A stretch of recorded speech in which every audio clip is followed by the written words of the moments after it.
రాష్ట్ర ప్రభుత్వం ప్రతిష్టాత్మకంగా చేపట్టిన తెలంగాణ రైజింగ్ గ్లోబల్ సమ్మిట్ లో భారీగా ఒప్పందాలు జరిగాయి. ఈ సమ్మిట్ లో తొలి రోజు 2.43 లక్షల కోట్ల మేర ప్రభుత్వం ఒప్పందాలు కుదుర్చుకుంది. జీహెచ్ఎంసీని ఇప్పుడు 300 వార్డులుగా పునర్నిర్ధారించారు. 2000 చదరపు కిలోమీటర్లకు పైగా విస్తీర్ణంలో ఉన్న ప్రాంతాలకు సంబంధించి వార్డుల హద్దులను, కార్పొరేట్ సంఖ్యను తెలుస్తూ ప్రభుత్వం నిర్ణయం తీసుకుంది. తెలంగాణలో ప్రస్తుతం పంచాయతీ పోరు జోరందుకుంది. వినూత్న రీతిలో ప్రచారాలు, పెద్ద ఎత్తున డబ్బుల పంపిణీలు, దావత్లు, ఒప్పందాలు, సెటిల్మెంట్లు రాష్ట్ర వ్యాప్తంగా చాలా గ్రామాల్లో ఇదే స్థితి నడుస్తోంది. ఇంటర్నేషనల్ ఫుట్బాల్ ప్లేయర్ లియోనెల్ మెస్సీతో ఉప్పల్ స్టేడియంలో ప్రభుత్వం మ్యాచ్ నిర్వహించనుంది. ఈ మేరకు ఈ నెల 13న మెస్సీ హైదరాబాద్ కు రానున్నారు.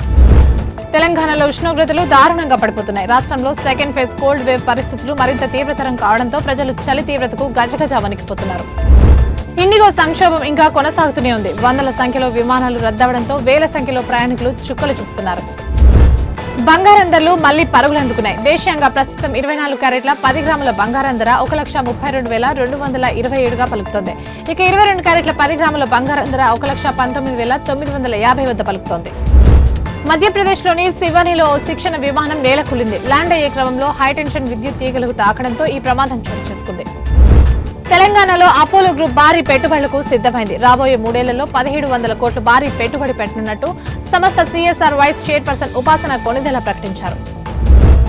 ఆధార్ కార్డు వినియోగదారులకు యుఐడిఏఐ శుభవార్త చెప్పింది. ఆధార్ కార్డులోని వివరాలను సవరించుకోవడానికి వీలుగా ఒక కొత్త మొబైల్ యాప్ ను అందుబాటులోకి తీసుకొచ్చింది. కాంగ్రెస్ అధ్యక్షురాలు సోనియా గాంధీ తన జన్మదినాన్ని జరుపుకుంటున్నారు. ఈ సందర్భంగా ప్రధానమంత్రి నరేంద్ర మోదీ ఆమెకు శుభాకాంక్షలు తెలిపారు. రాష్ట్రంలో పంచాయతీ ఎన్నికల కారణంగా పాఠశాలలకు వరుస సెలవులు రానున్నాయి. ఎన్నికల పోలింగ్ కేంద్రాలను పాఠశాలలో ఏర్పాటు చేస్తుండటంతో ప్రభుత్వం పలు దఫాలుగా సెలవులు ప్రకటించింది.